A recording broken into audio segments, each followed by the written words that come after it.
The Rebel Capitalist Show. All right, guys, it gives me a great deal of pleasure to welcome someone to the Rebel Capitalist Show that I've got a tremendous amount of respect for. I've really looked forward to speaking to this gentleman. Really needs no introduction. His name is Patrick Bet-David. Patrick, welcome to the Rebel Capitalist Show, my friend. It's good to be on, and I like that title, Rebel Capitalist. I like it.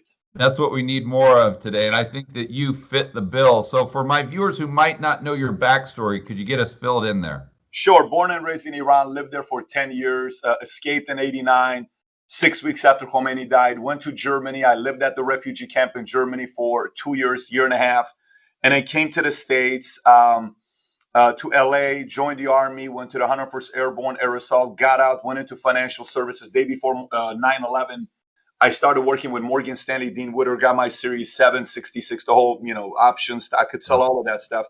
And then I went to insurance with Transamerica, 7.5 years. And in October of 09, started my own insurance company, grew it from 66 agents to today we have 19,000 agents in 49 states. And we went from selling 50 policies a month to today, 7 to 12,000 policies per month. And started a YouTube channel in 2013, November of 2012, and grew it from what that was to what it is today, and creating content for entrepreneurs. So that is my story. What gave you that passion to start the YouTube channel? Because obviously you had this huge growing business. It's a lot of time. It's a lot of energy going into a YouTube channel, especially the way it is today. So why were you passionate about helping other entrepreneurs? I think back in 1995 or 1989, when Steve Jobs wanted to do a splash and tell the world what he's doing, he would call Playboy magazine and he would say, "Hey, I want to write an article. Who's your best writer? Call me, do an interview. I want to talk to you." Great. And he would put it in Playboy magazine, and boom, next thing you know, everybody wants to find out what Steve Jobs, the current today's Elon Musk of 90s, 80s, would want to tell the world. Versus today, if Elon Musk wants to tell somebody, hey, how he feels, he'll go online and says, "Go get Shorty." All these guys that are shorting stocks, go get them. And boom, 100,000 retweets. So you have two brands today. It's you and the company. And when you first start, the company is you. So you're bigger than the company because nobody knows the company. And the eventual idea is if you want to build a company to sell, or if you want to build a company that goes public, or whatever you do, the company's got a bigger name than you. That's kind of what the goal is. That's what you want to do. And, when I'm looking around and seeing what's going on with election, I saw Ron Paul, a 69-year-old man, ended up raising $6 million in 24 hours on MySpace. And I sat there and I said, what was that all about? MySpace? And then Obama saw that, and Obama said, wait a minute, that's what's taking place. He goes and gives a speech in 2004. And next thing you know, in DNC, he comes out and he runs and he sees the Latino community. He sees all this stuff that's going on. He sees social media. He says, I got to do something about this. 2008, raises nearly a couple $2 billion through social media, becomes a 2-term president. And then Trump gets elected with Twitter. If there's no Twitter, Trump probably doesn't get elected. So look at what's happened the last 3 elections, not necessarily 4, but it's the last 3 elections.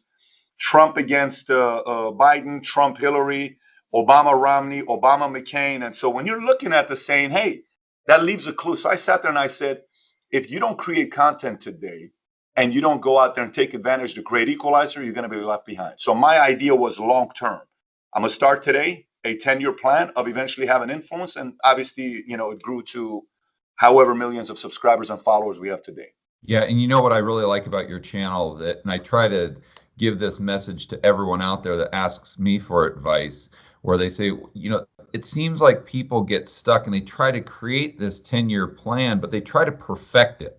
And I noticed with your channel, what we see today is not even close to what it was 3 years ago than what it was at the beginning. And it's just a great example of how people need to take action first and foremost and just throw stuff up against the wall, see what sticks, and continue to iterate. How did you make that work with your channel? Did you have a big advantage from your experience of being an entrepreneur prior to that? Well, I think the edge we had with the channel was the fact that I was sharing with the audience the problems I was just facing or I just overcame. Kind of like, hey, 20 ways to raise money. why am I doing a video on raising money? Because I just raised $10 million. So I would do video. Right. Here's how I raise money. Hey, how to hire and fire people. Here's why, because I just went through it. How to gently fire somebody here, because, how to ask for a raise. Why? Because 5 of my employees asked for a raise. So everything I was experiencing, I was creating content through running a business. And people who are running businesses said, I relate to that. I'm going through that. Oh my gosh, that's me. This is me. That's okay. So there was a level of connection based on my experience. There's a lot of YouTube channels out there that read 50 books or read 200 books and Think and Grow Rich, and Rich Dad, Poor Dad. There's a difference between having read all the top 200 books of Patrick Lencioni, Peter Drucker, or whatever it is, all these books that you read. Now you know what you're talking about. I talk about the T theory, and to me, T theory is about folks who are, they share their theory. So example, you got 3 different types of mentor.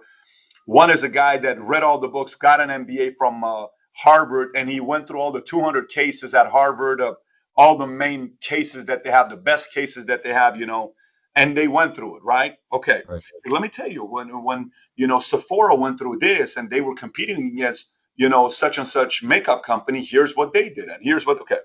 That's theory. I'm teaching theories. I'm a professor. I'm well-read. The second one is witness.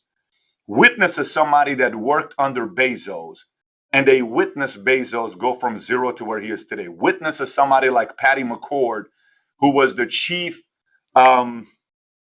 she was a main HR person over there, whatever the letter would be. She was the #1 HR person over there. And so she worked with Reed Hastings for 14 years. So she saw how Netflix went from 0 to God knows what it is today. So she shares with you. One time we were in a meeting, Reed came in a meeting and he was pissed off and he said this, that. Oh, wow. She witnessed it. So theory, witness, then it's actual experience. Mm-hmm. That's when you're talking to Reed Hastings. That's when you're talking to Elon Musk, right? So I knew the edge that we had to create of our content couldn't be theory, couldn't be witness. The ultimate one is experience, because experience also has witnessed other people and also has his own theories based on books he's read and whatever form of education that he's had or she's had. So, we wanted to kind of be a different model where we kind of shared that stuff. And then obviously it evolved into interviews and money and different kind of things that we did. And, different audiences showed up. But it started off with strictly entrepreneurial content about business. Yeah, right.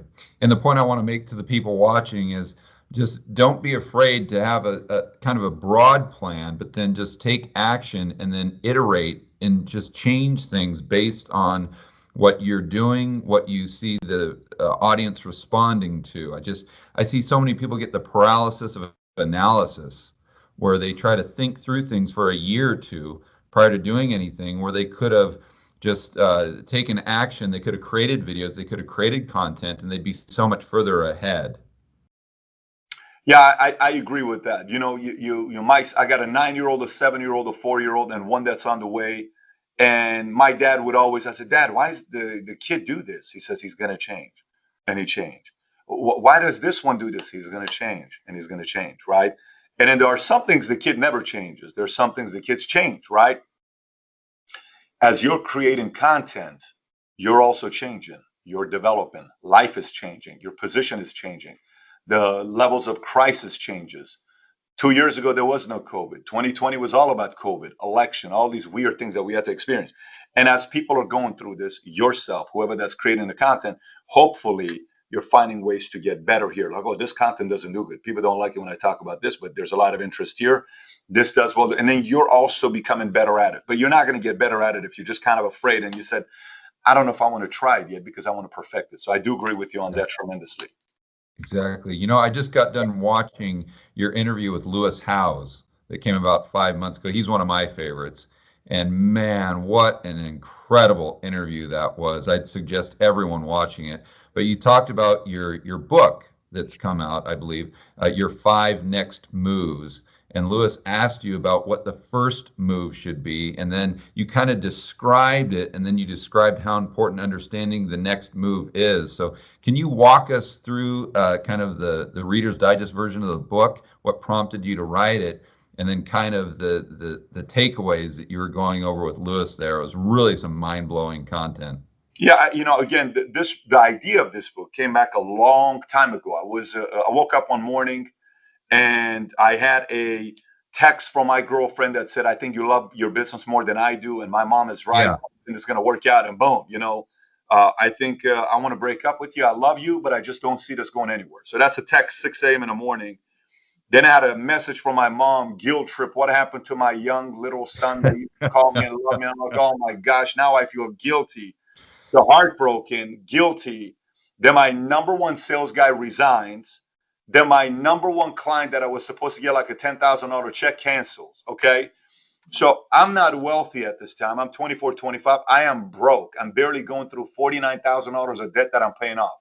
So I lose my girl. I have guilt. I lose my best guy and I lose my best client. So I woke up in the morning and I said, man, what the hell do I do first? Do I call my mom and say, Mom, I'm sorry, and send her flowers and teach her that every single time I don't call her, she's going to make me feel guilty the rest of my life? Do I call my girl and beg her to be back and I won't work as hard and compromise my dreams? I don't know about that. I mean, maybe this is just a not the girl for me, but I love her, but she's beautiful, but everybody thinks she's drop dead gorgeous. Maybe all these judgments, right? And then I said, what would the best guys do next?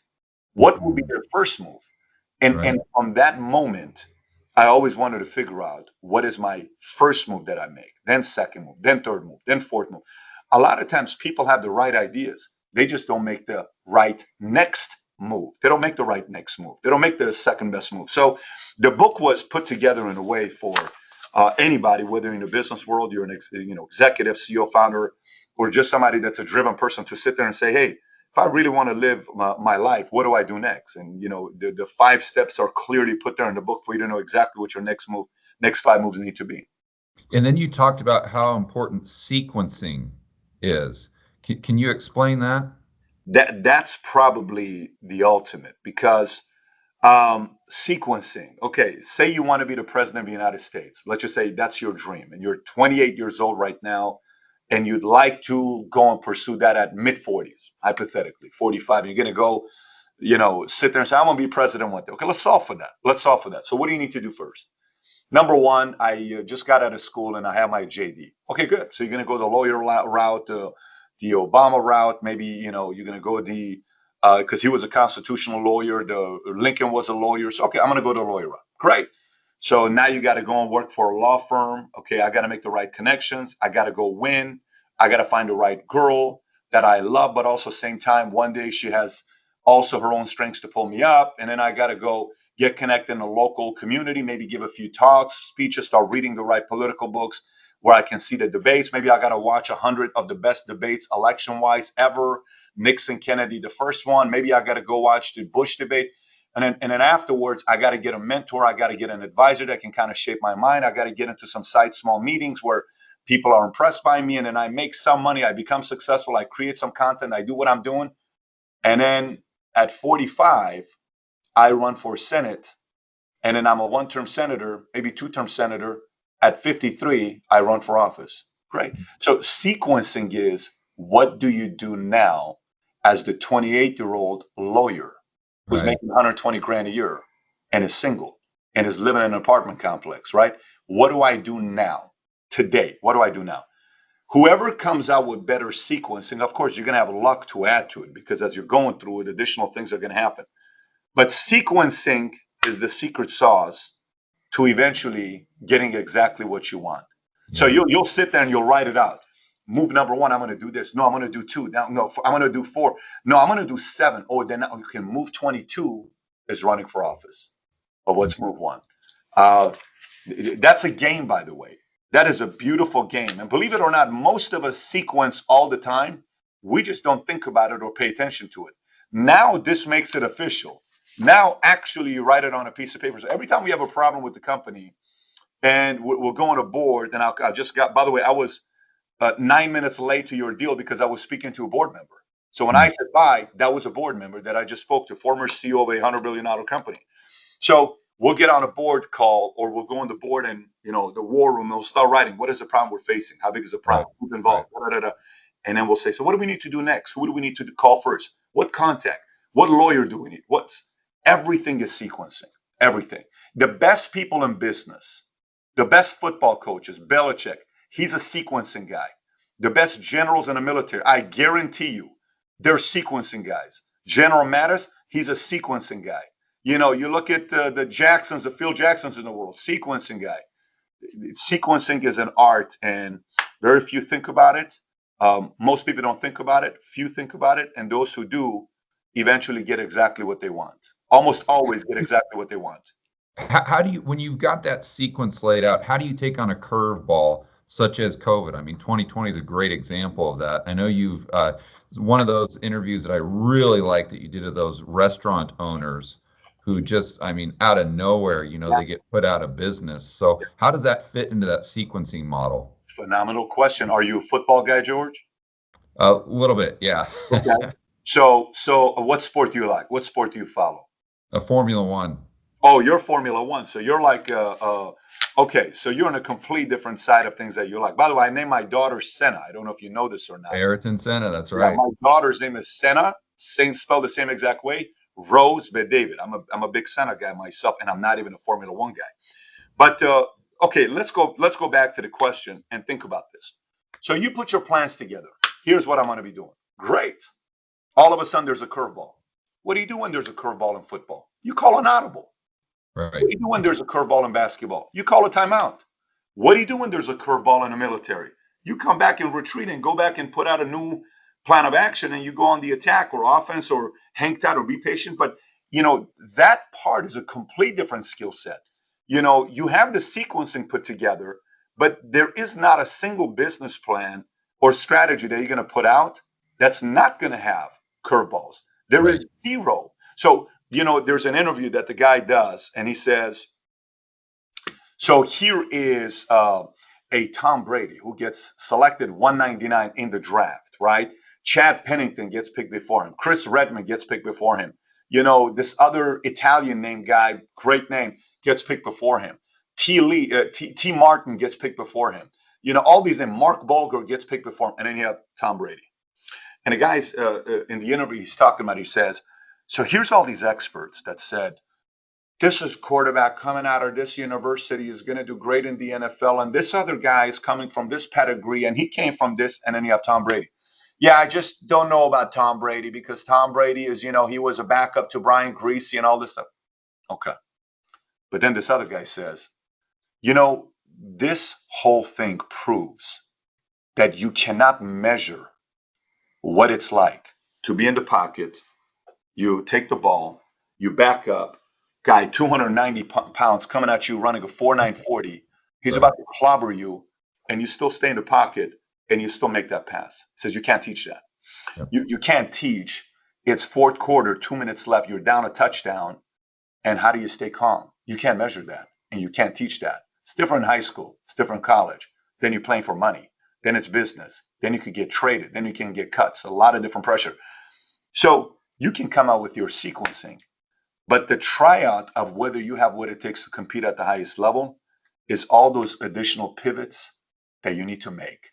And those pivots and pressures and COVID and election and protesting and, you know, war and oil and this, all of that stuff is who makes the best pivots and audibles ends up winning, that can handle the pressure. So yes, that kind of tests the character and the fabric of the individual.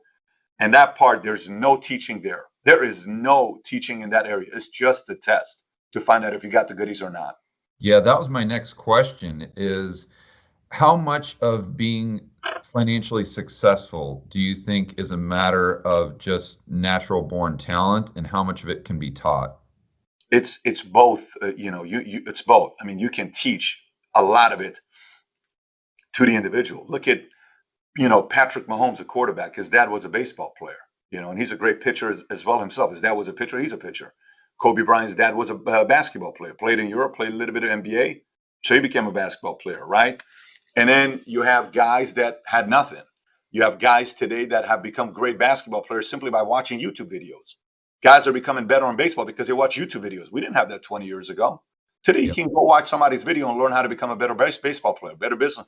So yes, but no matter how much how-to you have out there, you can't teach why-to. You can't teach fire. You can't teach ambition. You can't teach determination. You can't teach chip. You cannot teach, what do you do when you go into war and somebody's playing the biggest power plays against you and how you're going to handle. You can't teach all that other stuff. That stuff is the real stuff. So that stuff is the part where, how does a family have 4 or 5 kids? One ends up being a bum. One becomes a doctor. One goes to the military. One relies on mommy's and daddy's money. And one becomes the president of the United States. How do you do that? How do you do that? What do you want me to do? It's on them. That part is on them. There, you can teach every single thing about business to the most talented person. But if they don't have it in them, you kiss it goodbye. It's got to come from you. Yeah. Teaching is easy. Executing is very difficult for people that don't have the drive to want to do it. And I want to be clear. I maybe said financially successful, but I think kind of going along the lines of being an entrepreneur. But one thing I really liked in that Lewis Howes interview is you point out the difference between an entrepreneur and an intrapreneur, and then you told a fascinating story about the 54-year-old gentleman that I think you hired that made a killing, but he was always like a number 5 or number 4, and you asked him about it, and he said that he just came to the conclusion that that's where he was most productive. So there can't, just because you don't have that gene doesn't mean that you can't be financially successful. Can you tell that story? Yeah, so the point I was trying to make was slightly different, but the point you're making from what I said in that interview is very this is a good place to add that. So a person wants to go be a CEO and founder. I'm gonna be a founder. I'm gonna be an entrepreneur. I'm putting my Twitter handle. I'm an entrepreneur. I'm a founder. Great. Right. It's not for everybody. It's a lot of pressure because there is nobody above you to complain to. So in every level, say you're a director and you're working in a manager department, you can, complain to your supervisor and go, hey, here's what you need to do, improve here. And then, consult maybe is a better word. And, and then the supervisor's having like a dramatic thing that he can call the COO and, hey, or the VP of Ops and talk to them. Okay, and the VP of Ops can call CEO, the CEO can call the president can call the CEO, and the CEO is kind of done. So what do you do now? And that's why there's a board. But then there is a limit to what the CEO can call, right? So it's not for everybody. However, the intrapreneur is somebody that doesn't start the business, doesn't risk the money, but they think like an entrepreneur. They work like an entrepreneur. They're strategic like an entrepreneur. And they come in, they eventually end up getting equity in the company, and they eventually become the CEO. You heard today or yesterday, Jeff Bezos announced his replacement as a CEO, right? Who is this guy? You think he's going to be a billionaire? Of course the guy's going to be a billionaire because he's now an entrepreneur taking over a $2 trillion company nearly. And if he's being chosen, he's essentially Tim Cook. Tim Cook is now a billionaire. This guy's going to end up being a billionaire as well as an entrepreneur. So the way to get up there through entrepreneur and intrapreneur, true. There's 2 different ways you can do it. The point I was trying to make, George, was the fact that even if a guy says, I don't want to go the entrepreneur route, my name is Mary. I'm going to go the intrapreneur route. My name is John. I'm going to go the intrapreneur route. You're still not going to know this person's level of determination and fight at how high they're going to move up in a company. Right. That you're just not going to be. There's not a test to scan and say, this guy's going to be a CEO one day. This guy's going to be this one. You cannot tell that. That comes from within. And that's the test. And the world that sometimes it takes a couple of decades to find out what you're really made up of. Yeah, and I think that goes back to a video that I just saw you do the other day about the difference between motivation and self-motivation. And you're using the example, I think it was some of your salespeople with their calendar. Can you go over that? Because I think that really hits the nail on the head. Yeah, I mean, I used to run for a decade and a half, I used to run a sales meeting every Monday morning. And I would get up and I would say, okay, guys, take your calendar out. And what do you mean? Take your calendars out. And they would take their calendars out. Let me see your calendar. Everybody, show your calendar to each other. Hey, let me see your calendar. Let me see your calendar. Let me see your calendar. Yeah. I don't want to show my calendar. Why don't you want to show your calendar? I don't want to show my calendar. Okay, great. I mean, we all know why you don't want to show your calendar. You don't run a lot of appointments last week, right? And finally, one day this guy comes up to me, very talented guy, says, this business doesn't work. I said, really? Yeah. I said, what business doesn't work? He says, financial services. I said, wait, what? He says, financial services doesn't work. I said, why is it that every top 10, 20 metropolitan city in America, the tallest buildings they have in downtown, the logos at the top are all financial firms, banks and insurance companies? You think those multi-billion-dollar buildings were built by a company in an industry that doesn't work? I don't know about that. I said, let me ask you a question. How good of a closer are you? I'm one of the best closers you have in the office. Really? I am. What's your closing ratio? If I sit in front of a client, I close no matter what 70% of the time. Wow, you're amazing. I am. Okay, great. How many deals did you close last month? I only closed 4 last month. Oh, so you only closed 4 last month? Yeah. And you were 70% closing ratio? Yeah. Okay, so that means you only ran 6 appointments last month. How the hell you think you're going to make it in sales running 6 appointments? How do you think you're going to make it? You ain't going to make it if you ain't running 10 or 20 appointments a week, let alone 6 appointments. So you didn't. So now let's break it down. Each appointment, how many hours does each appointment take? 2 hours. So you really only worked 12 hours last month. How do you expect to make it in financial services on 12 hours of work in a month? Yeah. How do you expect to do? Okay, well, wow, it's not really like that. Then let me see your calendar. No, I get the point. You get the point. Yeah, So and then the self-motivated guy, if I remember the story, Yeah. he showed his calendar on like a Skype call or something like that. And like every single half hour, just bam, bam, bam, bam, bam. And he scares the hell out of everybody. Yeah. Because everybody has to make the one decision when you see those numbers. Am I willing to work as hard as Matt? Sheena, am I willing to? No, I'm not. Okay, then don't expect to be number one. Don't expect to make the kind of numbers and money that these guys are making. That's okay. His calendar's full. Yours are, you're on Instagram, you're on Facebook, you're watching YouTube videos. These guys are making phone calls and they're working. So, and by the way, somebody may be watching this and they're not in sales, but they're a business executive. Same applies to you in different measures. I call it DMA, daily monitoring activity. Every business has a different activity.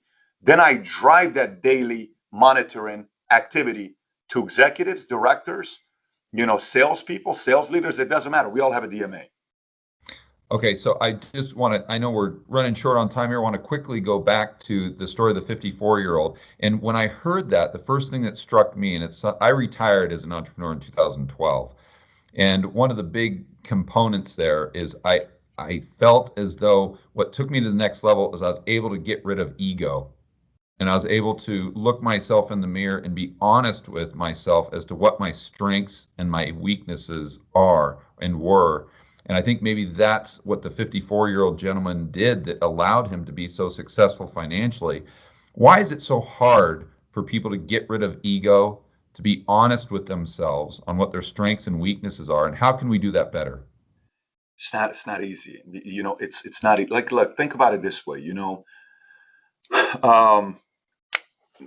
kids, when you have kids, one of them is always feels inferior to the other one. Why? One is taller, one is stronger, one is smarter, one has green eyes, blue eyes, one's got brown eyes, one's got whatever. So I'm like, oh my gosh, why don't I this? And I wish I was tall like him, and I wish okay. Listen, eventually it gets to a point in your life that you have to realize even a Brad Pitt has insecurities. Okay. Right.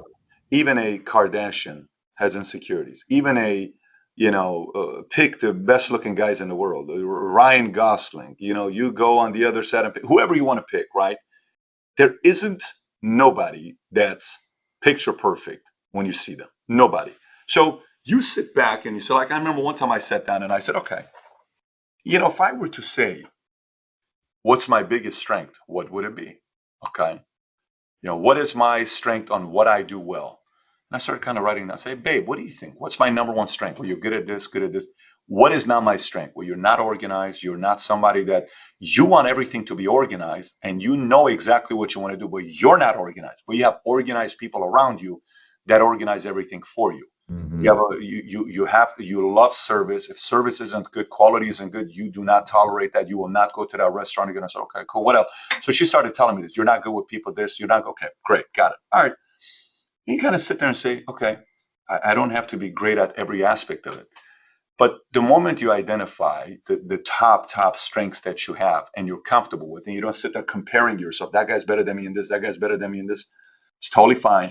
And you play ball with that, that is the way you can hedge and have an advantage over your competitors, because I'm not directly competing with you in areas of weakness.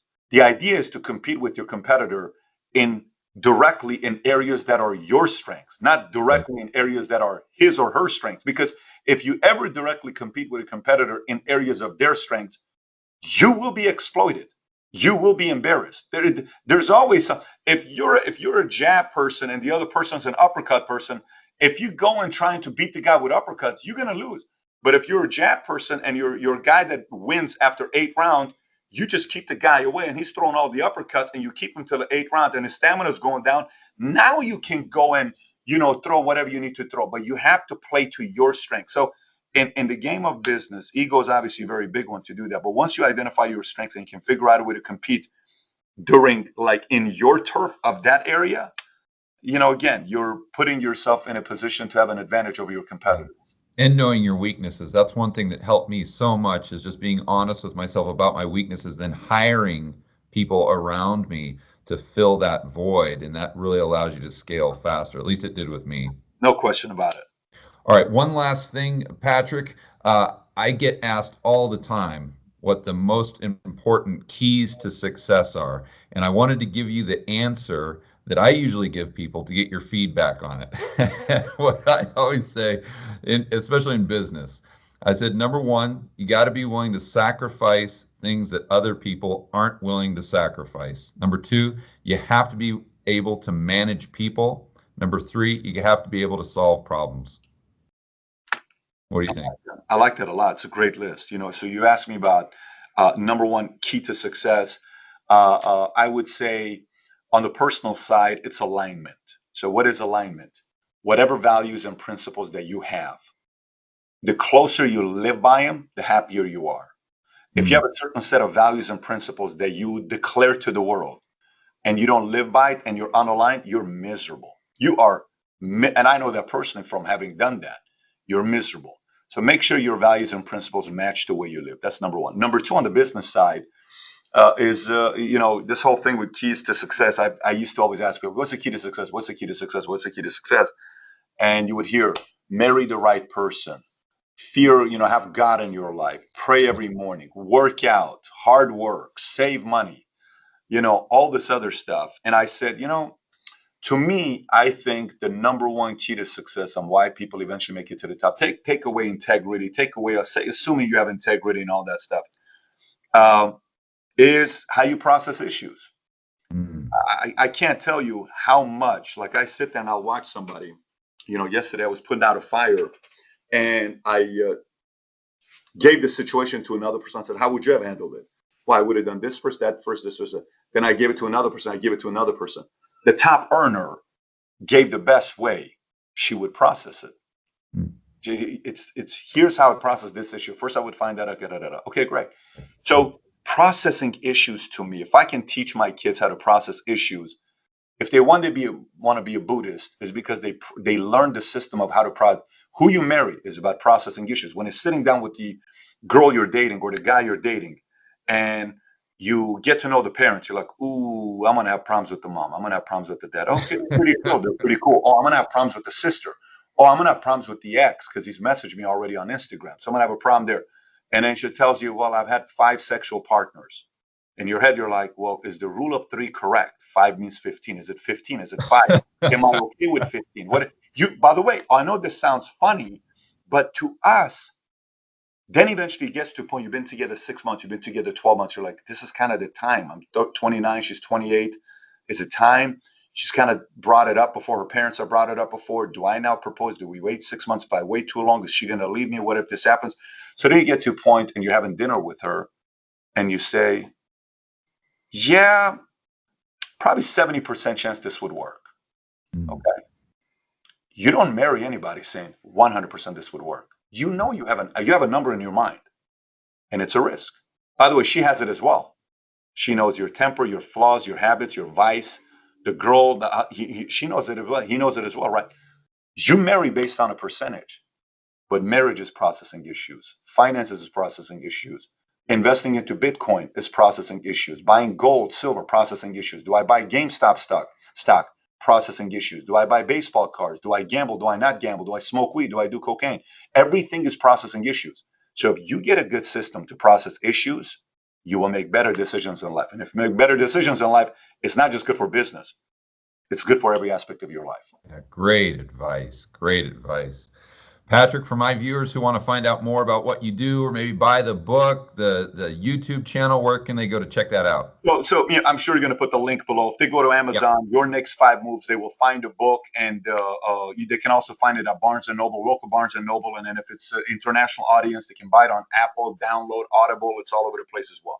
And then as far as finding me, you can tweet me at Patrick Bet David, or you can follow the content on YouTube under Valuetainment. You'll see it all over the place.